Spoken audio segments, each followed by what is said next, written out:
새벽 5시 전화기가 울렸습니다. 수화기를 들자마자 현장 감독의 목소리가 들려왔는데 그 목소리가 심상치 않았습니다. 평소에 웬만한 일에는 눈 하나 깜짝 안 하던 사람이 말을 잇지 못하고 있었습니다. 콘크리트 바닥이 전부 갈라지고 있습니다. 저는 잠옷 위에 재킷을 걸치면서 속으로 스스로를 달랬습니다. 작은 균열일 거야. 이 현장에서 그 정도 문제는 늘 있었으니까. 하지만 차를 몰고 현장에 도착한 순간 저는 운전석에서 내리지 못했습니다. 작은 균열이 아니었습니다. 그로부터 석 달 뒤 사우디 왕실 비상회의가 소집되었습니다. 미국이 현장을 보고 돌아갔습니다. 일본도 고개를 저었습니다. 세계의 건설 강국들이 하나씩 물러서는 가운데 회의실 안에서 누군가 조용히 말했습니다. 한국을 다시 불러와야 합니다. 침묵이 흘렀습니다. 석 달 전 바로 이 회의실에서 우리가 직접 내쫓은 나라였으니까요. 저는 칼리드 알만수르라고 합니다. 사우디아라비아 왕실 직속 메가 프로젝트 총괄 디렉터를 15년간 맡았습니다. 중동, 아프리카, 동남아시아를 넘나들며 수십 개 나라의 건설사와 일해왔고 사막 위에 도시를 세우는 것이 제 평생의 업이었습니다. 그런 제가 한국을 어떻게 봤는지 솔직히 말씀드리겠습니다. 40년 전에 우리 사막에 와서 땀 흘리다 돌아간 나라. 유럽 같은 설계 능력도 없고 미국 같은 관리 시스템도 없는 그저 부지런하고 값싼 인력을 보내주던 나라. 그것이 제가 가진 한국에 대한 전부였습니다. 그래서 2022년 봄 그 회의실에서 벌어진 일이 저에게는 전혀 낯설지 않았습니다. 그해 사우디아라비아는 전 세계를 뒤흔들 초대형 국가 사업을 본격 가동하고 있었습니다. 비전 2030, 네옴시티를 비롯한 수십 개의 메가 프로젝트가 동시에 돌아가는 총 예산 280조 원 규모의 사업이었습니다. 이 프로젝트의 성패가 곧 사우디아라비아의 미래 그 자체를 결정짓는 것이었고 왕실의 긴장감은 하루가 다르게 고조되고 있었습니다. 그 무렵 왕실 최고위 회의에 낯선 얼굴이 하나 들어왔습니다. 독일 출신의 건설 컨설턴트였습니다.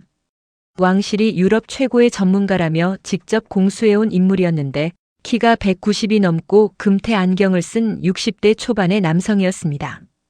회의실에 들어서는 그의 걸음걸이는 자신감이 넘쳤고 프레젠테이션 화면에는 천문학적인 숫자들이 빼곡히 채워져 있었습니다.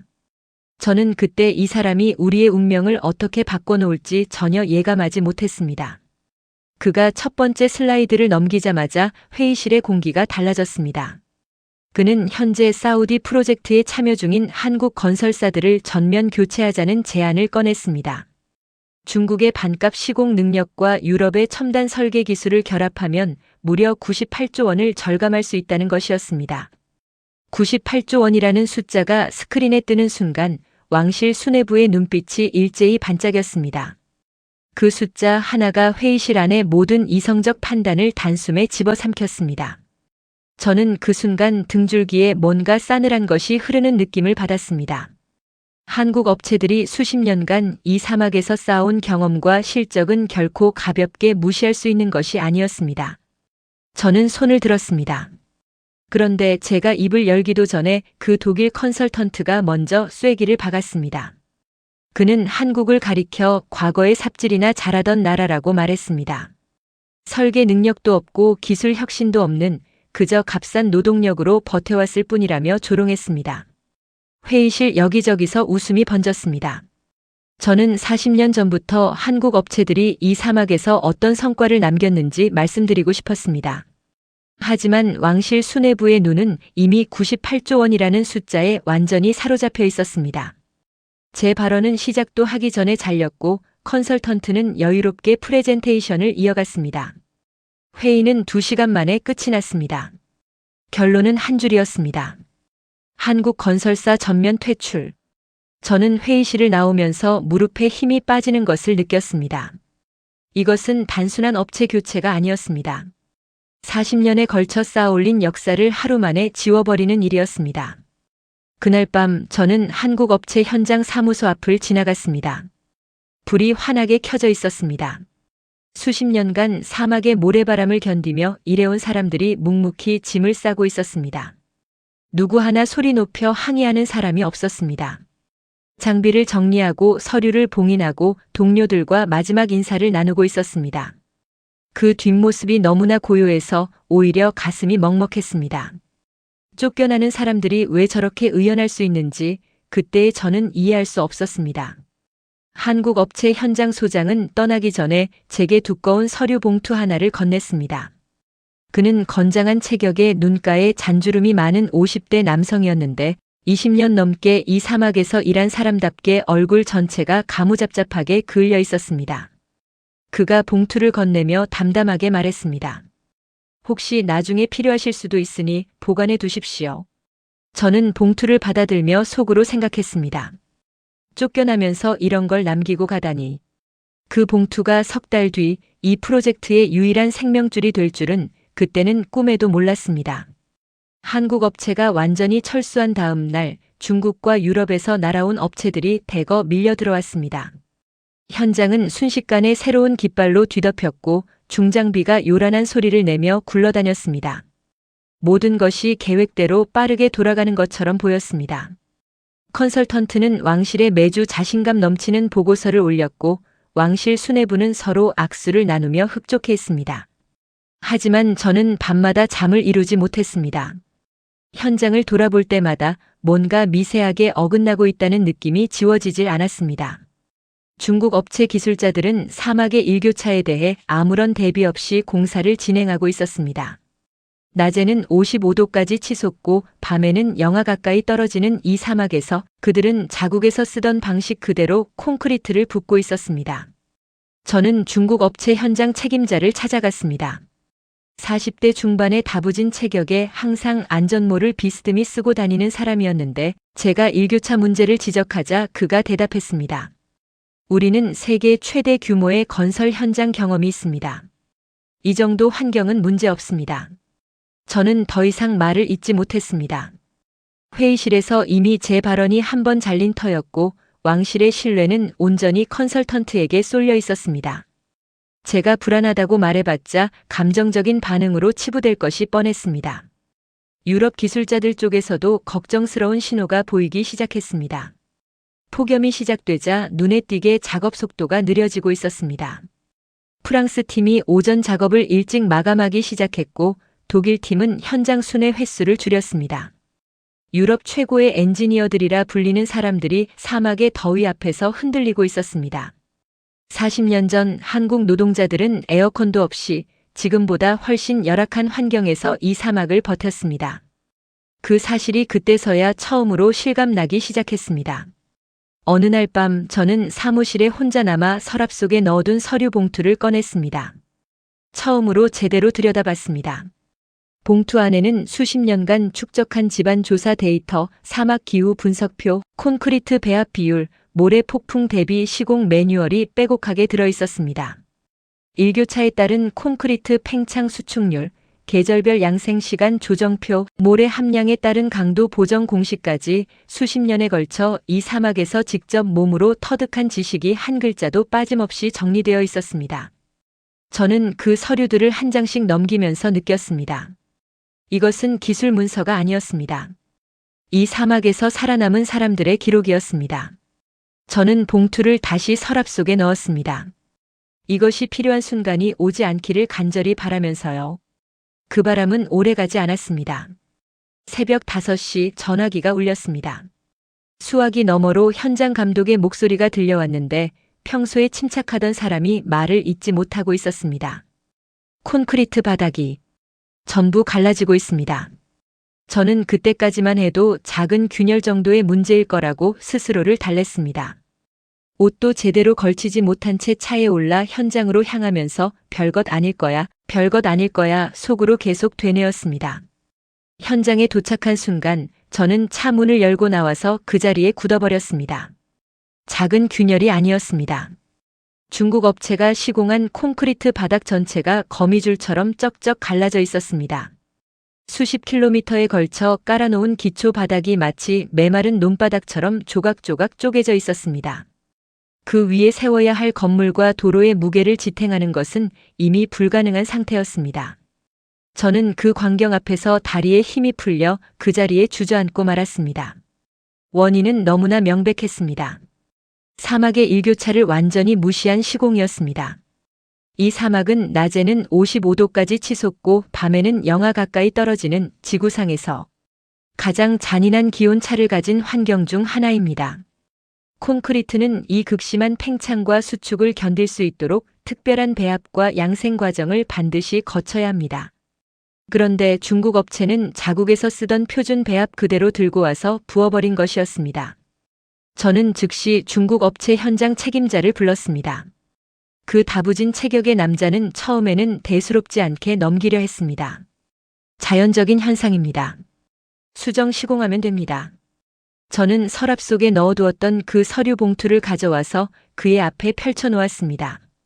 일교차에 따른 콘크리트 팽창 수축률, 계절별 양생시간 조정표, 모래 함량에 따른 강도 보정 공식까지 빼곡히 기록된 그 자료를 들이밀었습니다. 그의 얼굴이 하얗게 변했습니다. 한국은 이 모든 것을 수십 년에 걸쳐 이 사막에서 직접 체득하고 있었던 것입니다. 중국 업체는 이 데이터의 존재조차 모르고 있었습니다. 콘크리트 균열은 시작에 불과했습니다. 바닥이 갈라지면서 그 위에 설치 중이던 배관과 전기 설비가 동시에 뒤틀리기 시작했습니다. 이미 완성 단계에 접어들었던 구간들이 도미노처럼 무너져 내렸습니다. 하루 이틀 사이에 피해 규모가 눈덩이처럼 불어났고 현장 곳곳에서 비명 같은 보고들이 쏟아져 들어왔습니다. 그 무렵 유럽 업체 쪽에서도 심각한 문제가 터졌습니다. 프랑스에서 파견된 기술자들이 현장을 이탈하기 시작한 것입니다. 사유는 단 하나였습니다. 55도의 폭염을 견딜 수 없다는 것이었습니다. 에어컨이 가동되는 사무실 안에서조차 탈진자가 속출했고 야외 현장에서는 1시간 이상 연속 작업 자체가 불가능했습니다. 프랑스 팀의 이탈은 삽시간에 번졌습니다. 독일 업체 설계팀도 현장 감리를 포기하겠다며 본국 귀환을 요청했습니다. 계약서에는 현장 상주가 의무 조건이었지만 그들은 건강상의 사유를 내세우며 하나둘씩 사막을 떠났습니다. 그리고 마침내 최악의 사고가 터졌습니다. 중국 업체가 시공하던 대형 교량의 기초가 한쪽으로 기울어지기 시작한 것입니다. 처음에는 불과 몇 센티미터였습니다. 하지만 이틀 만에 그 수치는 수십 센티미터로 벌어졌습니다. 교량 전체가 서서히 가라앉고 있었습니다. 긴급 대피 명령이 떨어졌습니다. 수백 명의 인력이 현장에서 빠져나왔고 교량 위에 있던 대형 중장비, 세대는 피할 시간조차 없이 무너져 내린 콘크리트 더미 속에 파묻혔습니다. 사고 원인을 조사해보니 기가 막힌 사실이 드러났습니다. 한국 업체가 수십 년에 걸쳐 정밀하게 축적해놓은 집안 데이터가 있었습니다. 사막 지하의 모래층 분포, 지하수 흐름, 안반 깊이까지 단위 구간별로 기록된 자료였습니다. 중국 업체는 이 데이터를 인수받았음에도 단 한 번도 열어보지 않았습니다. 한국이 10m 깊이까지 기초를 박아 넣었던 구간에서 그들은 고작 4m 깊이로 시공을 마무리해버린 것이었습니다. 저는 피해 현장을 하나하나 점검하며 보고서를 작성했습니다. 숫자를 집계할수록 손이 떨렸습니다. 콘크리트 전면 균열로 인한 재시공 비용, 유럽 업체 이탈에 따른 위약금, 교량 붕괴 복구 비용, 공기 지연에 따른 추가 손실. 전부 합산하자 그 규모가 39조 원에 달했습니다. 아끼겠다던 98조 원은커녕 39조 원이라는 돈이 사막의 모래 속으로 사라져버린 것입니다. 보고서가 왕실 수뇌부에 올라간 날 회의실은 장례식장보다 더 무거운 침묵에 휩싸였습니다. 석 달 전 98조 원 절감에 환호하며 서로 악수를 나누던 그 사람들이 이제는 서로의 눈을 마주치지 못하고 있었습니다. 누군가는 고개를 떨구었고 누군가는 분노에 차서 테이블을 내리쳤습니다. 하지만 분노의 화살을 돌릴 곳이 마땅치 않았습니다. 이 결정은 다름 아닌 이 회의실에 앉은 사람들 자신이 내린 것이었으니까요. 그 독일 컨설턴트는 이 모든 참사 앞에서도 자신의 책임이 아니라고 주장했습니다. 중국 업체의 시공 부실과 유럽 기술자들의 체력 문제는 자기가 통제할 수 있는 영역이 아니라는 것이었습니다. 그는 새로운 대안을 제시하겠다며 또다시 화려한 슬라이드를 준비하고 있었습니다. 하지만 바로 그 무렵 저는 재정감사를 요청해둔 상태였습니다. 감사 결과가 올라온 순간 저는 심장이 멈추는 줄 알았습니다. 그 독일 컨설턴트의 이면에 어마어마한 비리가 숨어 있었습니다. 유럽 업체들과 사전에 체결한 비밀 계약서가 발견된 것입니다. 내용은 이랬습니다. 유럽 업체들이 사우디 프로젝트 수주에 성공하면 총 계약금의 일정 비율을 자신에게 리베이트로 지급한다는 약정이었습니다. 감사팀이 추적한 결과 그 리베이트 총액이 약 4조 원에 달했습니다. 4조 원입니다. 한 개인이 사우디 왕실을 속이고 검증된 한국 업체를 내쫓고 그 자리에 유럽 업체를 끼워 넣어서 빼돌리려 한 돈이 4조 원이었던 것입니다. 98조 원을 아끼자던 그 화려한 프레젠테이션의 진짜 목적은 사우디의 이익이 아니라 자기 주머니였습니다. 감사 보고서에는 더 소름 끼치는 내용도 포함되어 있었습니다. 컨설턴트가 한국 업체의 단가를 의도적으로 부풀려 비교표를 조작한 정황이었습니다. 실제로 한국 업체의 시공 단가는 그가 프레젠테이션에서 보여준 것보다 훨씬 합리적인 수준이었습니다. 그는 한국의 단가를 높게 조작하고 유럽 업체의 단가를 낮게 보정하여 그 차이가 극대화되도록 교묘하게 숫자를 만들어냈던 것입니다. 우리가 넘어간 98조 원이라는 숫자는 처음부터 거짓이었습니다. 이 사실이 왕실에 보고되었을 때 회의실은 폭발했습니다. 테이블 위에 물컵이 바닥에 내동댕이 쳐졌습니다. 독일 컨설턴트는 그 자리에서 즉시 해임되었고 사우디 영토 내 모든 활동이 금지되었습니다. 리베이트 계약에 연루된 유럽 업체 2곳도 즉각 퇴출됐고 중국 업체 역시 계약 해지 통보를 받았습니다. 하루 만에 세계 여러 나라의 업체들이 동시에 사우디에서 쫓겨나는 초유의 사태가 벌어진 것입니다. 회의실이 정리된 뒤 왕실 최고 위층이 저를 따로 불렀습니다. 방에는 저와 그분 단 2사람뿐이었습니다. 오랜 침묵 끝에 그분이 입을 여셨습니다. 한국을 다시 데려올 수 있겠소? 석 달 전 삽질이나 하던 나라라며 내쫓았던 바로 그 입에서 나온 말이었습니다. 저는 그 순간 가슴이 뜨거워지는 것을 느꼈습니다. 동시에 불안감도 함께 밀려왔습니다. 쫓아낸 것은 우리였고 돌아오는 것은 한국의 선택이었으니까요. 저는 왕실의 한 가지를 먼저 말씀드렸습니다. 한국에 돌아와 달라고 간청하기 전에 우리 스스로 다른 대안이 없다는 것을 먼저 확인해야 한다고 했습니다. 한국만이 유일한 답이라는 결론에 이르기 전까지 왕실이 절대 고개를 숙이지 않을 것이 분명했기 때문입니다. 저는 미국, 일본, 영국, 호주 등 세계적인 건설 강국들에게 긴급 협조 요청을 보냈습니다. 사우디 왕실의 이름으로 보내는 요청이었으니 무시할 수 있는 나라는 없었습니다. 저는 이 중 한 나라라도 해결책을 내놓기를 간절히 바랐습니다. 가장 먼저 미국이 응답했습니다. 미국 국무부 차관보가 직접 사우디를 방문하겠다는 연락이 왔을 때 저는 한 줄기 희망을 느꼈습니다. 차관보 일행은 도착 다음 날 곧바로 피해 현장으로 향했습니다. 전용기에서 내린 그는 양복을 단정하게 차려입고 있었고 수행원만 12명이 뒤따르고 있었습니다. 저는 직접 안내를 맡아 균열이 발생한 콘크리트 구간, 교량이 내려앉은 현장, 공사가 중단된 구역을 하나하나 보여드렸습니다. 차관보는 처음에는 여유로운 표정이었습니다. 미국이 세계 곳곳에서 수행해온 대형 인프라 프로젝트의 경험을 떠올리며 이 정도는 수습 가능하다고 판단한 듯 했습니다. 하지만 현장을 돌아본 시간이 길어질수록 그의 표정이 조금씩 굳어지기 시작했습니다. 결정적인 순간은 40년 전 한국이 시공한 도로와 최근 중국이 시공한 도로를 나란히 본 지점에서 찾아왔습니다.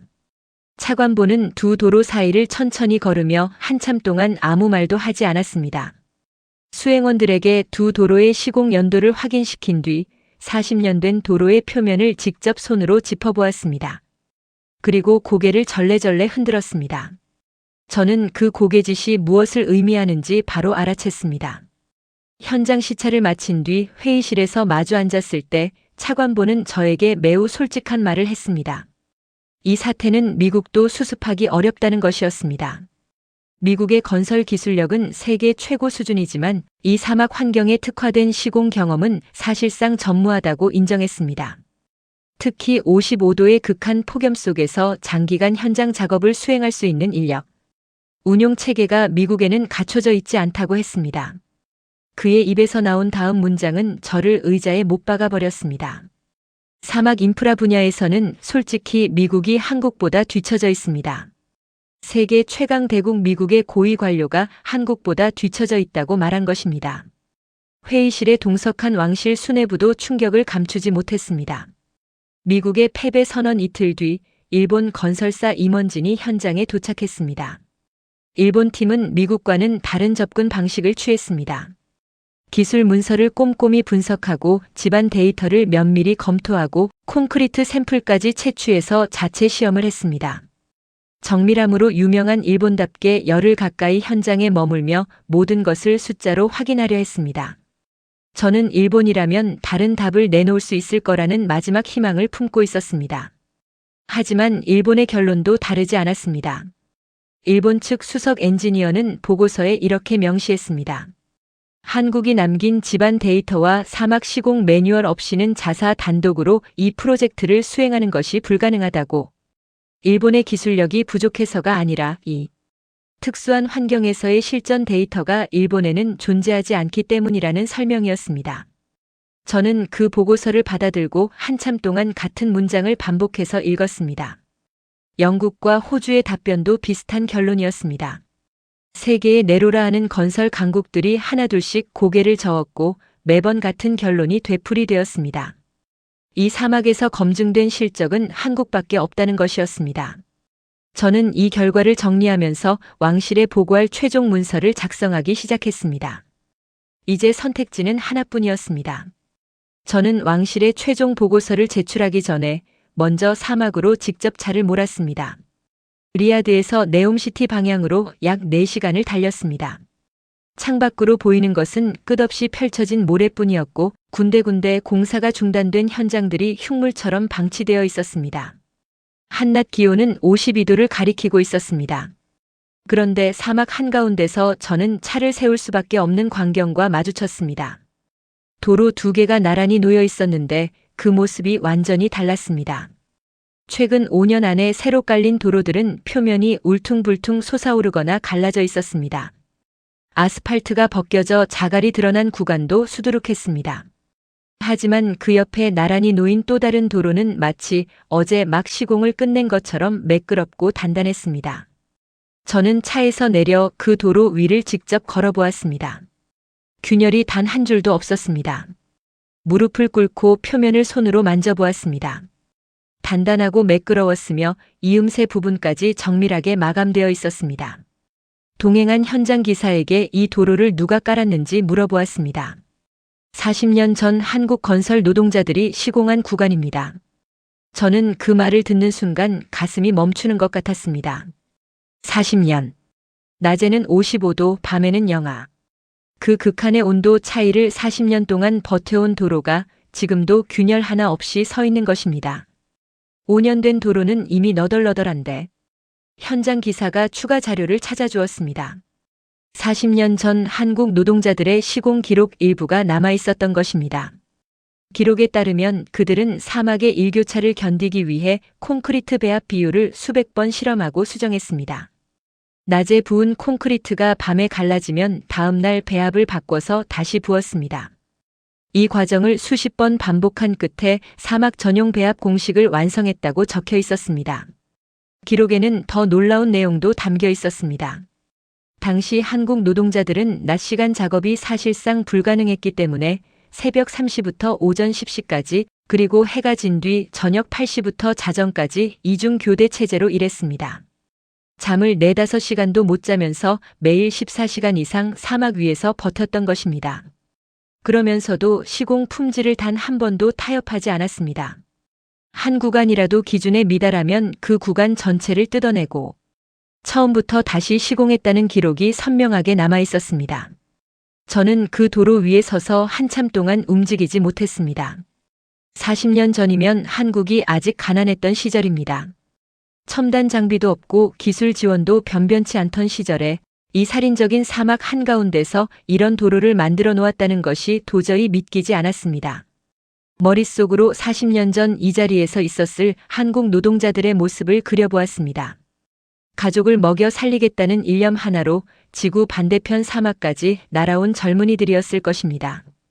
그 젊은이들이 흘린 땀 한 방울 한 방울이 40년이 지난 지금까지 이 도로를 지키고 있었던 것입니다. 차로 돌아오는 길에 저는 결심했습니다. 어떤 반대에 부딪히더라도 한국을 다시 불러와야 한다고.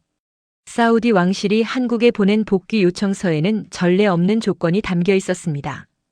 기존 계약 금액에서 28%를 인상하겠다는 파격적인 제안이었습니다. 석 달 전에는 단가가 비싸다며 내쫓았던 그 왕실이 이제는 28%를 더 얹어주겠다며 돌아와 달라고 간청한 것입니다.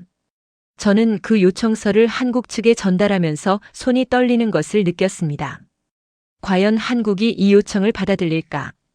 쫓겨날 때 그 조용히 짐을 싸던 사람들의 뒷모습이 자꾸만 떠올랐습니다. 한국 측의 답변이 오기까지 일주일이 걸렸습니다. 그 일주일이 제 인생에서 가장 길게 느껴진 시간이었습니다. 왕실에서는 매일같이 한국의 답변이 왔느냐고 재촉했고, 현장에서는 공사 중단이 하루하루 길어지면서 추가 손실이 불어나고 있었습니다. 저는 혹시라도 한국이 거절하면 어떻게 해야 할지 대안을 마련해 보려 했지만 솔직히 대안이라는 것이 존재하지 않았습니다. 미국도 일본도 영국도 호주도 전부 손을 들었기 때문입니다. 일주일 뒤 한국에서 회신이 도착했습니다. 저는 떨리는 손으로 서류를 펼쳤고 첫 문장을 읽는 순간 온몸에 전율이 흘렀습니다. 한국은 복귀 요청을 수락한다는 내용이었습니다. 석 달 전 모욕을 당하고 쫓겨났음에도 불구하고 한국은 다시 이 사막으로 돌아오겠다고 한 것입니다. 한국 팀이 사우디에 도착한 날을 저는 평생 잊지 못할 것입니다. 공항에 내린 사람들은 석 달 전 제가 기억하던 그 중후한 현장 소장이 아니었습니다. 20대, 30대의 젊은 엔지니어들이 가득한 팀이었습니다. 눈빛이 맑고 단단했으며 한 명 한 명이 최신 장비를 빈틈없이 갖추고 있었습니다. 솔직히 저는 속으로 의구심이 들었습니다. 이 젊은 사람들이 이 거대한 참사를 수습할 수 있을까? 하지만 그 의구심은 그들이 현장에 발을 들이는 순간부터 완전히 부서지기 시작했습니다. 한국 팀의 리더는 현장에 도착하자마자 전체 피해 구간을 3시간 만에 순회했습니다. 그리고 돌아오자마자 회의실에 모인 우리 앞에서 작업 계획을 발표했습니다. 그의 첫 마디에 회의실이 얼어붙었습니다. 기존 부실 시공물 전면 철거와 재시공을 11주 안에 완료하겠습니다. 우리 왕실 엔지니어들이 산정한 최소 소요 기간은 6개월이었습니다. 11주라는 숫자에 회의실의 모든 사람이 고개를 갸우뚱했습니다. 하지만 한국 팀 리더는 흔들림 없이 계획의 근거를 설명해 나갔습니다. 40년 전 선배들이 이 사막에서 개발한 이중 교대 시스템을 현대화해서 적용하겠다는 것이었습니다. 새벽 2시부터 오전 11시까지 첫 번째 팀이 작업하고 오후 4시부터 밤 11시까지 두 번째 팀이 이어받는 구조였습니다. 한낮의 살인적인 폭염 시간대를 피하면서도 하루 18시간 이상 공정을 돌릴 수 있는 시스템이었습니다. 실제 작업이 시작되자 현장의 분위기가 완전히 뒤바뀌었습니다. 한국 엔지니어들은 부실 콘크리트를 철거하면서 동시에 새로운 기초 작업을 병행했습니다. 한 구간을 뜯어내는 팀과 다음 구간을 새로 시공하는 팀이 마치 톱니바퀴처럼 맞물려 돌아갔습니다. 어느 한순간도 현장이 멈추는 법이 없었습니다.